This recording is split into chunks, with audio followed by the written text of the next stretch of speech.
Assalamualaikum warahmatullahi wabarakatuh. Selamat siang, selamat datang di IG Live AP dan AP bersama saya Dr. Gaisa Nifadiana selaku moderator yang akan memandu diskusi kali ini. Nah, kalau dua topik sebelumnya kita membahas tentang DM pada anak, kali ini kita akan membahas topik yang sangat menarik, yaitu tentang pertumbuhan. Nah, untuk membicarakan topik tersebut sudah hadir bersama saya narasumber yang saya yakin yang di rumah sudah tidak asing lagi dengan beliau. Beliau adalah Dr. Aman Pulungan, spesialis anak konsultan. Beliau adalah konsultan endokrin anak dan remaja. Beliau juga sebagai Ketua Umum Pengurus Pusat Ikatan Dokter Anak Indonesia dan beliau juga aktif di berbagai organisasi profesi internasional. Selamat datang Dr. Aman, terima kasih dok sudah hadir. Assalamualaikum warahmatullahi wabarakatuh. Waalaikumsalam warahmatullahi wabarakatuh. Nah, tadi kan kita tentang topiknya tentang pertumbuhan ya dok. Nah, kali ini sebetulnya kita akan membicarakan spesifik tentang bagaimana caranya mengoptimalkan pertumbuhan untuk mencegah stunting pada anak-anak dengan riwayat yang berat lahirnya rendah atau small gestational age atau kecil masa kehamilan. Nah, seperti kita tahu dok, kalau misalnya sekarang kan ada beberapa yang isu stunting yang cukup besar ya dok selama beberapa tahun terakhir. Ya, ini jadi isu tidak hanya di nasional tapi sebetulnya mulainya dari isu di internasional. Jadi bagian dari tujuan pembangunan berkelanjutan. Nah, di Indonesia pun juga banyak yang concern ya dok, tidak hanya dari pemerintah, organisasi kesehatan, juga mungkin dari bidang ekonomi, bidang pembangunan dan lain sebagainya. Nah, mungkin pertama dok tentang stunting, mungkin masih banyak yang masih awam tentang istilah stunting ini, masih banyak yang bertanya stunting itu seperti apa. Nah, kalau dari aspek kesehatan anak dok, sebetulnya apa yang kita mesti tahu dari tentang stunting ini? Sebetulnya stunting ini adalah anak pendek jadinya ya. Pendek di bawah min 2 SD. Ya, standar deviasi memakai kurva WHO. Nah, definisi aslinya harus memang disertai dengan malnutrisi kronik. Jadi, gangguan dari nutrisi dan atau dengan adanya penyakit kronik. Jadi, dia harus ada gangguan nutrisi, malnutrisi atau kurang gizi dan dengan atau penyakit kronik. Jadi kalau anak pendek saja dengan tanpa ada masalah lain-lain itu belum tentu stunting. Jadi data kita pun yang di Riskesdas itu disebutkan kan sekitar turun dari 39 ke 37% mungkin. Nah, itu disebutkan anak pendek. Tidak ada disebutkan stunting di situ. Nah, kalau pendek tentu banyak penyebab lain-lainnya. Dan itu stunting juga dikaitkan dengan anak yang di bawah 5 tahun. Kalau di atas 5 tahun, itu kita sebetulnya lebih banyak menginterpretasinya terhadap anak pendek. Semua stunting, dia pendek. Tetapi kalau tidak semua anak pendek ini stunting. Jadi contohnya di Indonesia, tadi Dokter Nina mengatakan bahwa ada kemungkinan juga karena masa kehamilannya atau IUGR, ya, pertumbuhan janin terganggu. Nah, di kita sendiri itu angkanya sekitar 22,7% per tahun. Jadi bisa dibayangkan kalau kelahiran kita 5 juta, 22,7% ini anak yang pendek lahirnya. Nah, dari semuanya ini mereka 10% itu tetap akan pendek. Jadi bisa dibayangkan itu, jadi sekitar 2 jutaan dia tetap pendek, 2 jutaan lahir dia dengan, kalau 22 seperlima ya, seperlima, jadi sekitar 1 juta. Yeah. Sekitar 1 juta. Itu lahir dengan, dia panjang badan lahir di bawah 48 datanya. Nah, kalau dari semuanya ini 10% dia tidak catch up, berarti ini tetap pendek dia walaupun tidak stunting kan. Jadi ini harus yang kita bedakan. Nah, jadi bagi ibu-ibu atau bapak-bapak atau yang rencana mau punya anak atau anaknya baru lahir atau ada yang balita, tolong dilihat berapa sih panjang dan berat lahirnya. Ini sangat penting jadinya. Karena ada beberapa juga sebagian besar hanya mencantumkan misalnya berat badan lahir, kadang-kadang orang tua juga ada yang panjang badan juga menentukan. Jadi kalau berat badan di bawah 2,5, ini kita juga harus khawatir dia masuk bisa antara, sebetulnya berbeda nih antara FGA dengan IUGR. Tapi kita harus betul-betul kita lihat kalau dia di bawah 48 cm, di bawah 2,5 kilo, ini kita anggap memang ada masalah dalam hal waktu pada saat ukuran pada saat lahirnya. Ya, sedikit kembali masalah stunting dok, karena sering sekali banyak yang bertanya, kalau misalnya anak pendek, ini anak saya stunting nggak dok? Selalu ada gitu. Mungkin ini muncul dari kekhawatiran sebetulnya tentang apa nanti dampak negatifnya, banyak terkait sama soal kecerdasan segala macam. Di depannya. Sebetulnya dampak negatif kalau dari stunting sendiri apa? Karena kampanyenya ini selalu pendek itu diidentikan dengan stunting, dan stunting ini diidentikan dengan bodoh. Jadi langsung saja diambil kesimpulan kalau semua anak pendek ini akan menjadi bodoh. Ini kan salah jadinya. Karena tadi saya katakan tidak setiap anak pendek stunting. Kalau dia stunting, jelas dia pendek. Jadi stunting itu pada anak yang pendek di bawah min 2 SD pakai kurva WHO, ya. Bisa dengan banyak aplikasi, salah satu bisa dengan Primaku, dengan disertai malnutrisi atau gangguan nutrisi dan atau penyakit kronik. Jadi sebetulnya memang kuncinya harus ada malnutrisi kronik sama infeksi kronik ya dok ya? Atau penyakit kronik, bisa ya penyakit kronik lainnya bisa. Oke, jadi itu yang baru disebut stunting. Nah, mungkin tadi terkait dengan, tadi kan dokter bilang bahwa pendek itu tidak selalu stunting. Nah, sekarang terkait mungkin pertumbuhan, banyak juga dok yang masih belum tahu sebetulnya pertumbuhan yang normal itu pada anak seperti apa. Nah, fase-fasenya kalau yang saya tahu kan dari mulai di dalam kandungan sampai dia remaja gitu. Kira-kira gimana dok fase-fasenya? Ini yang perlu bagi yang ingin punya anak. Kalau yang sudah punya anak tidak bisa kita perbaiki. Ya, bahwa pada saat lahir itu anak itu udah tinggal 70%, 30% itu dalam kandungan dia. Jadi 70% lah sisanya ini. 30% ini dipengaruhi dari dalam kandungan. Nah, jadi bisa dibayangkan kalau pertumbuhan janinnya terganggu, itulah masanya masa dalam kandungan. Setelah itu, setelah dia lahir ada 3 fase. Fase infan, fase bayi, ini fase yang paling cepat sampai umur 2 sampai 3 tahun. Dan bahkan pada anak yang IUGR atau SGA, dia bisa bahkan fase infannya itu baru catch up-nya sampai umur 4 tahun. Jadi kita terpaksa nunggu kan? Kalau yang anak dengan berat badan atau panjang badan lahir rendah ini. Nah, setelah itu, dan ini catch up-nya sangat banyak dari lahir sampai umur 1 tahun bisa 25 cm. Setelah itu ada fase anak. Jadi fase anak ini mulai umur 2 atau 3 tahun. Kalau anak IUGR SGA tadi, kalau dia misalnya belum catch up, bisa sampai 4 tahun. Sampai masa pubertas. Nah, masa pubertas ini yang juga suka salah. Jadi anak dibiarkan nanti akan, tiba-tiba nanti akan besar sendiri. Tiba-tiba ternyata sudah selesai saja. Anak perempuan sudah haid. Tidak bisa kita apa-apain lagi kalau dia pendek. Padahal sebetulnya pubertas itu haid itu akhir dari proses pubertas. Jadi sebetulnya kalau pada saat pubertas itu berapa tingginya? Pubertas pada anak perempuan itu adalah awal pertumbuhan payudara. Jadi tadi ada orang tua yang berobat katanya ada kayak biji-biji di payudaranya, keraba. Nah, itulah awal pubertas. Jadi bukan haid. Dari awal pertumbuhan payudara ini sampai haid itu sekitar 2,5 tahun. Tapi dari awal pertumbuhan payudara ini sampai nanti dia dewasa itu hanya sekitar 20 sampai 25 cm. Jadi rata-rata 20-an cm anak perempuan. Jadi kalau dia pada saat pubertas cuma 130, hampir pasti dia nggak akan lewat 155 tingginya nanti. Kalau anak laki-laki itu pertumbuhan buah zakar ini yang lebih sulit lagi. Iya, itu lebih sulit lagi dan orang tua nanya terus kapan mimpi basah. Itu kadang-kadang kejadian mimpi basah dia mimpi kering sering. Jadi tidak ada mimpi basahnya yang akhirnya memang tidak ketahuan, udah selesai saja pubertasnya. Justru mimpi basah itu juga sebetulnya di akhir masa pubertas. Akhir masa pubertas. Iya. Jadi kalau dari terkait sama pubertas sendiri banyak yang seringkali ketahuannya justru di belakang ya dok. Misalnya di belakang. Jadi pada saat di akhir pubertas, karena awal-awal pubertas tumbuhnya cepat, pada saat pubertas, setelah dia selesai pubertas dia lambat, baru anaknya komplain. Jadi sebetulnya dari awal berarti intinya dari sejak kehamilan berarti ya dok ya? Sebetulnya bahkan sebelum merencanakan kehamilan. Sebelum merencanakan kehamilan.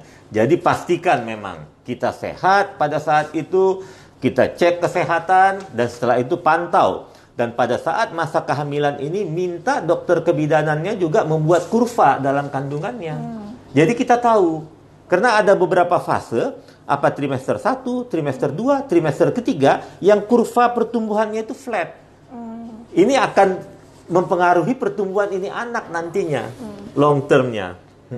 Kalau yang saya tahu secara umum pertumbuhan itu justru paling pesatnya itu di dalam masa kandungan ya dok ya, untuk peningkatan. Masa kandungan ya. Iya. Nah setelah masa kandungan, masa bayi. Dan masa bayi ini, itu yang saya katakan, tahun pertama 25 cm per tahun. Dan setelah itu masa pubertas. Jadi inilah growth spurt yang paling hebat terjadi. Kalau setiap anak kelewatan ini, tidak bisa dia kalau kehilangan masa growth spurtnya pada saat bayi atau pada saat pubertas, nggak bisa dia kejar pada saat dewasa. Atau pada saat masa bayi, ini dia kehilangan fase ini, dia nggak bisa ngejar nanti pada saat masa pubertas. Oke. Jadi titik awal betul-betul berarti dalam kandungan itu yang harus justru ya, jadi dan setelah lahir monitor. Oke. Kebetulan ada masuk pertanyaan dok, bagaimana terkait dengan konsumsi gizi sejak kehamilan? Jadi itu juga pengaruh ke... Oh itu jelas, tapi tentu tidak boleh berlebihan. Ya. Dan itu nanti kan dikontrol oleh dokter penyakit kebidanannya. Nah itu kan ada komponen atau mikronutrien tertentu yang sangat penting pada saat kehamilan. Ini konsultasikan dong dengan dokter kebidanannya. Oke, iya. Jadi harus konsultasi sama dokter. Iya, dan saat itu terus diukur. Yang penting itu ya dok, ukurannya ya. Oke. Nah, kemudian ada pertanyaan selanjutnya dok. Apakah masa kehamilan berpengaruh pada pertumbuhan anak tadi? Mungkin sedikit. Oh jelas, tadi sudah. Sangat. Jadi, fetal origin hypothesis. Jadi, kehidupan seorang manusia itu ditentukan pada saat masa fetalnya. Kalau dia terganggu sejak saat itu, ada risiko dia kalau terganggu pada saat itu, pertumbuhannya terganggu, dan juga bisa terganggu dia nanti menjadi metabolic syndrome. Kalau dia terjadi kegagalan atau restriksi pada saat pertumbuhan janin. Ya. Metabolic syndrome itu berarti seperti kemungkinan ke arah diabetes, kegemukan, obesitas, hipertensi, dan lain-lain seperti itu. Jadi sebetulnya selain dampak negatif terhadap pertumbuhan juga ternyata untuk bayi-bayi. Iya, jadi pada anak yang berat badan lahir rendah itu, yang IUGR atau SGA ini susah kita ini, risiko dari awalnya dia akan menjadi pendek. Tentu nanti kita bicara apakah bisa diobatin apa tidak. Yang kedua, risiko kalau dia gemuk, haidnya akan menjadi lebih cepat atau pubertasnya dan dia akan pendek. Dan yang ketiga, kalau dibiarkan dia tetap gemuk, resiko sindrom metabolik nantinya. Jadi betul-betul kelihatan kalau dalam kelainan di masa kehamilan itu sangat berpengaruh sampai nanti ya pada saat dewasa dok. Oke. Kemudian ada pertanyaan lagi dok, apa tanda dan gejala gagal tumbuh dan bedakah dengan stunting? Jadi mungkin dokter sempat gagal tumbuh itu lebih banyak ke arah pertumbuhan berat badan. Jadi kalau gagal tumbuh itu lebih enak kita pakai istilah bahasa aslinya ya, failure to thrive. Stunting itu pendek. Nah, bisa saja anak dia belum pendek, tapi di kurva, kalau misalnya ada kurva, itu kurva berat badannya itu dalam 2 kali pengukuran atau dalam 2 bulan turun 2 garis persentil.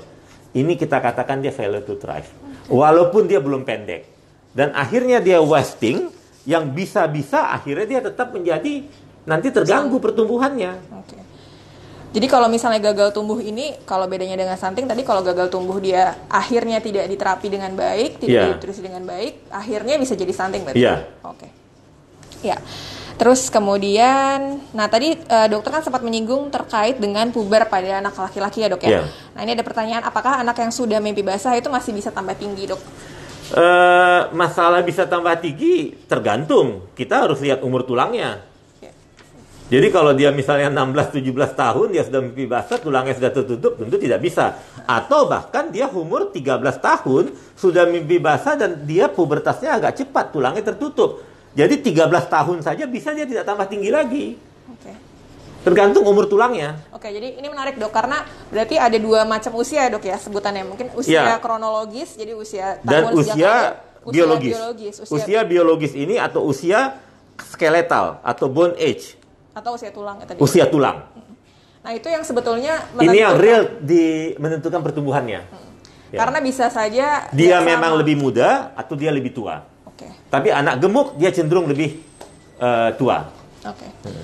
Ya dok, nah ini ada yang ternyata sudah pakai aplikasi Primaku dok. Jadi anaknya usia 2,5 tahun, berat badannya 9,2 kg, tinggi badannya 82 cm. Di sini gizi baik, tapi katanya dinyatakan ada pendek tulisannya dok. Ya, berarti dia harus cari tahu kenapa. Nah, gini, coba dilihat lagi, berat lahirnya berapa? Panjang lahirnya berapa? Ini satu. Kalau berat lahir dan panjang lahirnya memang ternyata di bawah 2,5 kilo atau di bawah 48 cm, observasi dulu aja. Tetapi pastikan dia pendeknya itu paralel tidak dengan lainnya. Kalau dia pendek tambah lama, Z-score-nya itu tambah jauh dari garis persentil line itu, ya, itu berarti harus diperiksakan. Takutnya memang ada masalah anak itu. Okay. Tapi kalau dia pendek, tetapi dia tetap paralel, masih bisa kita observasi. Tapi tergantung berat lahir sama panjang lahirnya. Ya, jadi sebetulnya kita tetap butuh Ya, data ya. tentang berat lahir. Nah, dok, pastikan sebetulnya sebelum pendek ini pernah dia tidak pendek. Kalau dia sebelumnya pernah tidak pendek itu turun, berarti ya memang ini anak harus kita cari tahu apakah dia sakit apa tidak. Oke. Ya. Oke dok, ini ada yang masuk dua pertanyaan terkait dengan fase bayi. Tadi mungkin yang sempat kita bahas dok, fase-fase pertumbuhan pada saat infansi atau pada fase bayi itu sebenarnya apa yang dimaksud dan apa yang bisa ditingkatkan pada usia bayi tersebut untuk meningkatkan growth spurtnya. Oke, salah satu nutrisi ini memang sangat berperan untuk 2 tahun pertama. Jadi jangan sampai nutrisinya kurang, tetapi jangan sampai kelebihan. Jadi tetap dipantau. Itu tadi saya katakan, sudah ada yang pakai Primaku. Pantau di situ, berat badan per panjang badannya itu ideal apa tidak. Jangan sampai Primaku mengatakan dia overweight ataupun dia obesitas. Obesitas, oke. Itu bermasalah Ya. ya. Nah, kemudian bayi tumbuh 25 cm sampai usia berapa bulan? Ini mungkin Sampai usia maksudnya setahun satu tadi kan, ya? 12 bulan. Jadi dia lahir, kalau misalnya lahir dia 50, usia 1 tahun 75 dia. Misalnya seperti itu. Ya. Terus kemudian tadi dok terkait dengan fase bayi ya, selain nutrisi, apalagi dok faktor yang mempengaruhi? Kalau misalnya hormon yang lainnya? Hormon yang lain itu memang hormon awal-awal kehidupan itu, bahkan 6 bulan pertama itu insulin atau insulin-like growth factor. Tapi setelah itu mulai umur 1-2 tahun itu growth hormon yang mempengaruhi. Tentulah hormon tiroidnya tidak boleh kurang ya. Kalau dia hormon tiroid kurang juga terganggu. Tapi untuk pertumbuhan, kalau misalnya itu growth hormone itu pada masa awal-awal itu belum begitu mempengaruhi. Jadi kalau toh kita memang mau menterapi growth hormone, biasanya setelah usia 2-3 tahun. Oke. Ya. Nah ini kebetulan ada kasus lagi dok pertanyaan. Jadi bayinya lahir prematur 31 minggu dengan berat lahirnya 920 gram. Oke. Nah bagaimana ini akan mempengaruhi pertumbuhan dan kesehatan di masa yang akan datang dok? Oke. Ini pertanyaan bagus. Yang pertama, pantau berat badannya. Saya rasa kalau udah detail kayak begini, tentu dokter anaknya tahu. Dikoreksi, umur koreksi. Setelah selesai umur koreksi, pantau pakai kurva Primaku. Setelah itu pantau saja dia. Kapan dia mulai catch up? Pastikan dia harus catch up. Pastikan nutrisinya cukup. Dan pastikan berat badan perpanjang badannya itu ideal. Jadi jangan terlalu bersemangat atau over nutrisi yang membuat anak atau bayi ini bahkan menjadi overweight. Jadi sabar, monitor. Harus pastikan berat badan per tinggi badannya itu ideal. Bagaimana tahu idealnya? Kurva. Ya dengan kurva itu. Oke. Ya setelah itu dari awal dong. ASI awalnya. Terus setelah 6 bulan makanan, saya rasa sih nanti semua dokter anak tuh bisa menjelaskan nanti. Ya. Tadi menarik dok, karena kan dokter bilang nggak boleh juga terlalu kelebihan ya dok. Jadi Tidak boleh. Jadi betul-betul harus mengikuti kurva. Jadi kita inginnya seideal mungkin. Seideal mungkin. Dan bisa catch seideal up. mungkin. Jadi jangan terlalu terganggu kalau ada yang mengatakan kok anaknya kecil, kok anaknya ini. Sabar. Karena dia masih bisa bertumbuh sampai umur 4 bahkan 5 tahun. Ya. Oke, dok. Dengan syarat dia tetap mulai catch up ya. Kalau dia udah paralel di situ, dia tetap memang flat, apalagi ya jangan. Oke, dok. Nah, sekarang sedikit kembali ke pertumbuhan yang normal, dok. Sebetulnya apa yang bisa dipantau oleh orang tua di rumah? dan kapan harus dibawa ke misalnya ke dokter atau ke klinik gitu.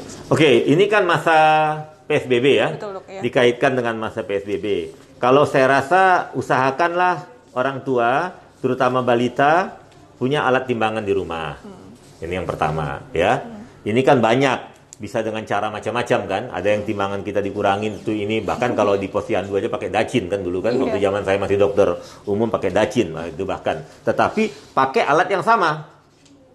Setelah itu buatlah alat pengukur tinggi badan di rumah.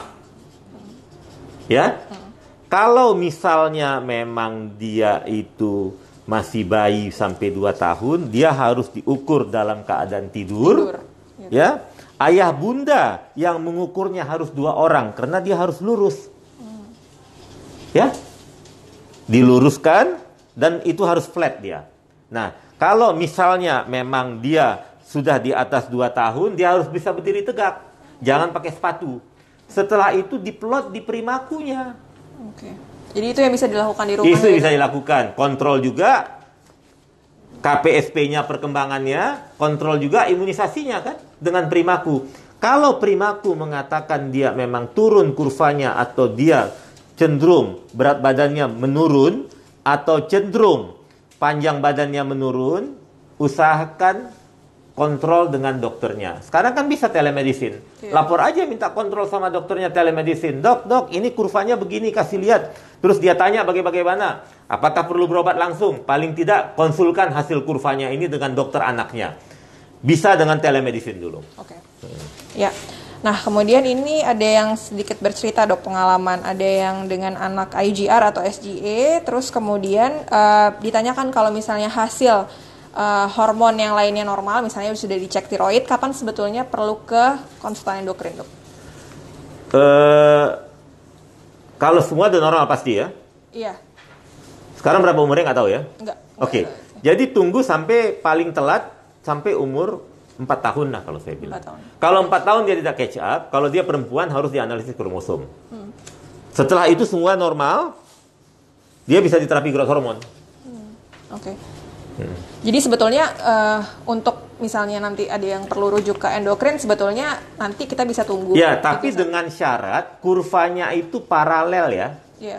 Tidak turun ke bawah begini kurvanya. Ya. Atau dia tambah lama tambah turun. Jadi kalau dia paralel atau cenderung bahkan catch up, tunggu sampai 4 tahun. Tapi kalau kurvanya itu tidak catch up atau bahkan turun, jangan tunggu 4 tahun dong. Oke. Nah, kemudian tadi terkait sama yang dokter bilang, dok, terkait tentang pemberian growth hormone. Nah, sebetulnya tadi idealnya kapan waktu yang tepat, dok, kita berikan growth hormone pada anak-anak dengan SGA? Kalau panduannya sekarang 4 tahun memang masih. 4 tahun ya, dok. Jadi 4 tahun. Jadi 4 tahun ketika dia tidak catch up sampai 4 tahun itu memang kita bisa boleh diberikan. Tentu didiskusikan dengan keluarganya. Oke. Ya?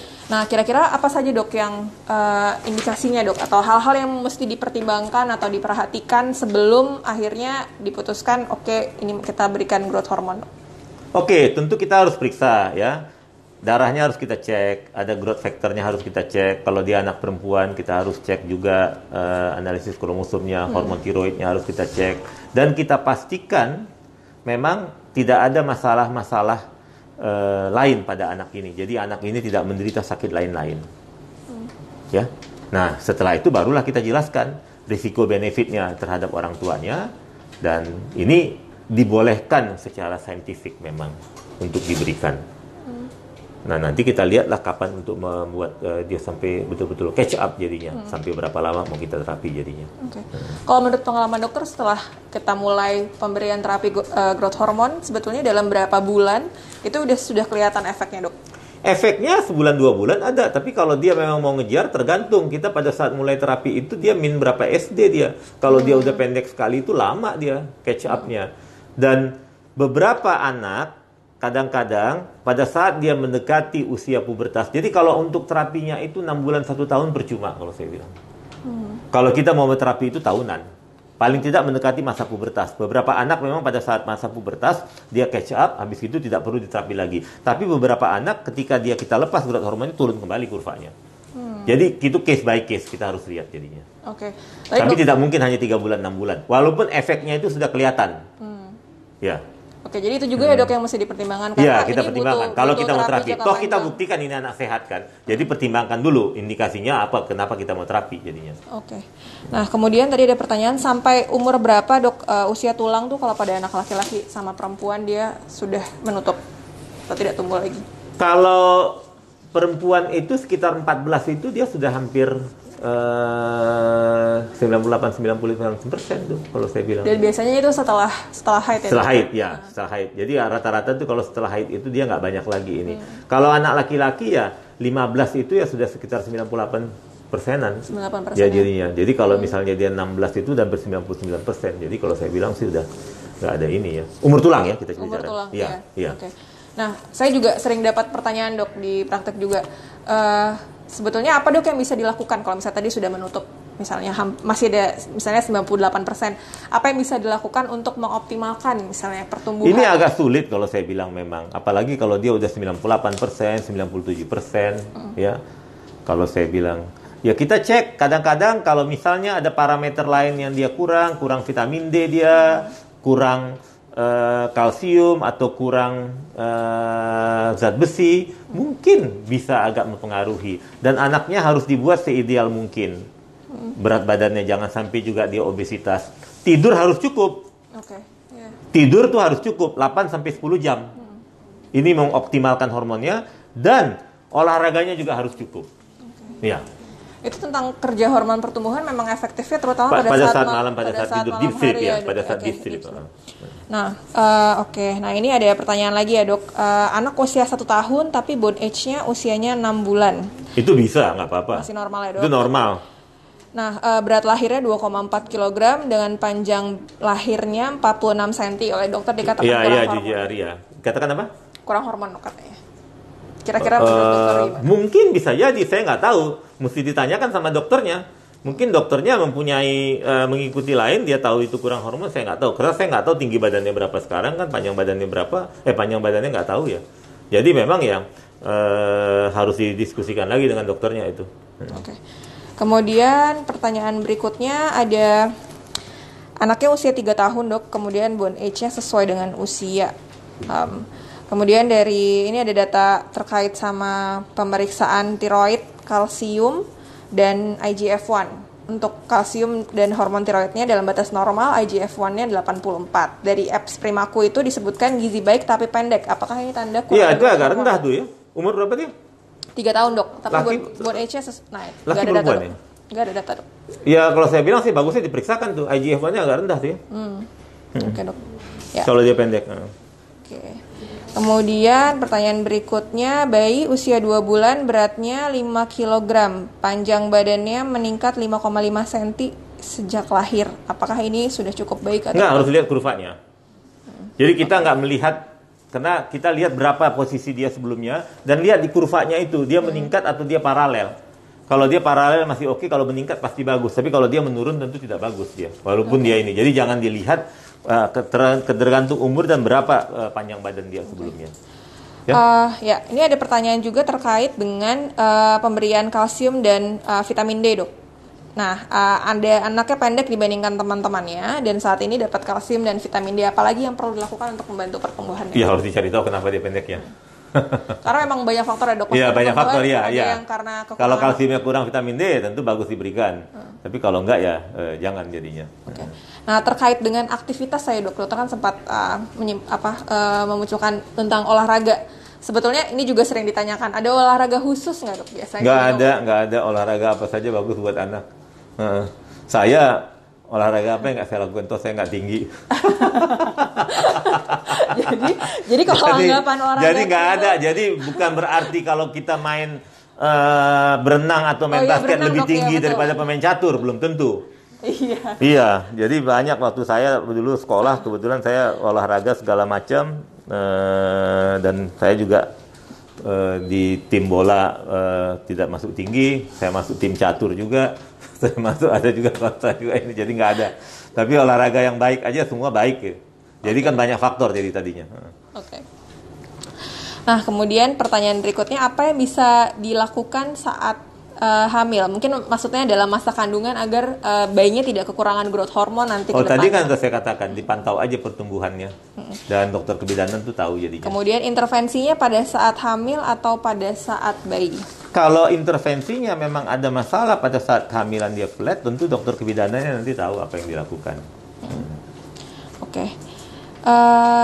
Mungkin itu saja, Dok. Jadi kalau misalnya jadi tadi luar biasa ya, banyak sekali pertanyaan yang masuk, semuanya menarik ya, Dok. Bahkan pertanyaannya banyak yang sudah lebih spesifik ke beberapa hal tentang pemberian misalnya growth hormone, tentang SGA, dan terkait juga penggunaan aplikasi. Mudah-mudahan ini juga bisa bermanfaat buat yang menyaksikan di rumah, dan semoga nanti kita bisa ngobrol-ngobrol lagi ya, Dok, dengan topik yang lebih tipsnya satu lagi.